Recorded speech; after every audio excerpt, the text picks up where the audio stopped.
what is it, and how does it affect people with autism? Well, vestibular movement is it's within the body and it's in the head, and it's basically the space between the ear and the brain. And this particular part of the body regulates our sense of balance, our sense of spatial awareness, and our perception of space. That could be distance, it could be height, um, and so what the author of the book Nurturing Your, unfortunately it's back to front, Nurturing Your Autistic Young Person, Kathy Wassell, Wassell, and Kathy is a person who was studying at university autism and in young girls, and it's really easy to understand. She's written it obviously in, not as a scholar, not as a doctor or psychiatrist, but she's written it as just an everyday person wanting to know more.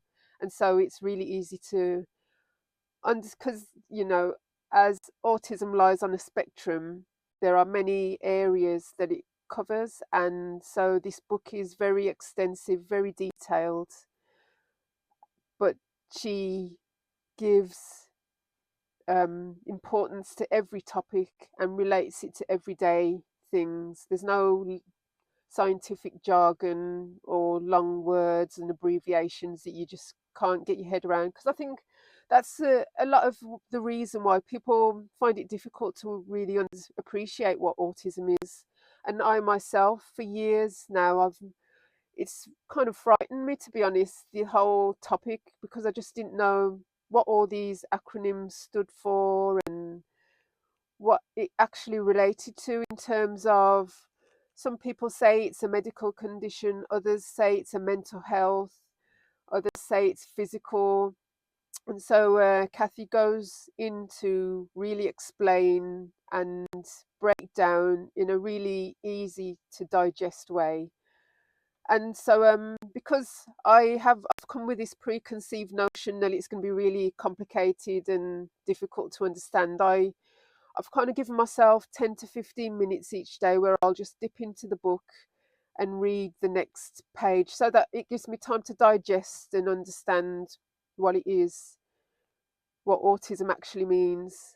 And, some days I haven't been able to read, so I, just give myself 5 minutes and I'll have a little read just to keep the momentum going and so I don't forget anything. And so, anyway, this particular part that I'm on now is about vestibular movement and loss of balance, and they might spill things. A young person with autism might come across as clumsy or not able to, like, catching a ball. Their perception of speed in relation to how their body perceives the movement, they might have complications, not able to detect movement and gravitational pull, which is what this space between the ear and brain, inner ear and brain, kind of detects. And so she goes on to say this is pretty impressive stuff, really, when you think about it, and how the vestibular system affects not only posture, but balance, movement, coordination, things like attention, impulsivity, arousal level, and behavior. And so this sense, sitting up, standing, walking, dancing, climbing, or shaking our heads, many of us will have experienced this through dizziness with heights or maybe motion sickness. It's basically a sensory processing of a sense of balance. And people with sensory processing difficulties revolving around vestibular senses, they might have trouble with, yeah, like I said, catching a ball, motor school skills such as running or walking really quickly. They might come across as clumsy, spill stuff as their brain may not be able to signal the right amount of muscle strength to use for an activity. And this is what Kathy is saying in her book, Nurturing Your Autistic Young Person. They might push too hard when writing, pull a window blind too hard, hug you so hard that it takes your breath away, have difficulty alternating between looking at their work and the whiteboard and finding the same place. I think we can all kind of relate to these kind of symptoms at some point in time.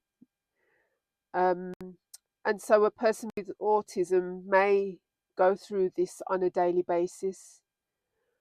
And so imagine how disorientating that might feel for them.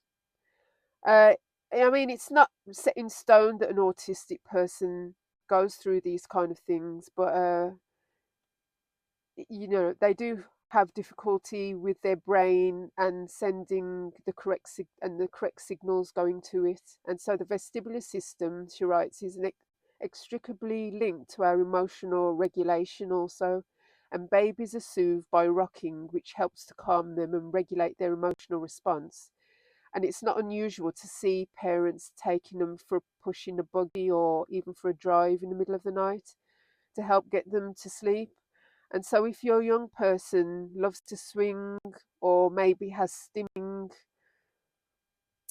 practices that they like to do, or if they like to go for a drive, or they like certain things like running from one end of a room to another, this might be the reason. They're just trying to regulate themselves emotionally. Um, and she gives a case study of a 19-year-old in the US. His parents didn't really discover that he needed to seek vestibular movement until he was diagnosed as a late teen. And after significant mental health issues, they realized he enjoyed car journeys and he needed to be taken for a drive almost every evening to help with regulating his central nervous system. And it helped him to relax, to unwind, to prepare to sleep. And so I think it's definitely something people can relate with, especially if you're a parent of an autistic young person, even well into their teens. They can you I notice after a long car journey seems very calm, will go to sleep at a drop of a hat, um, when usually it will take a really long time or a lot of difficulty to get them to relax and go off to sleep.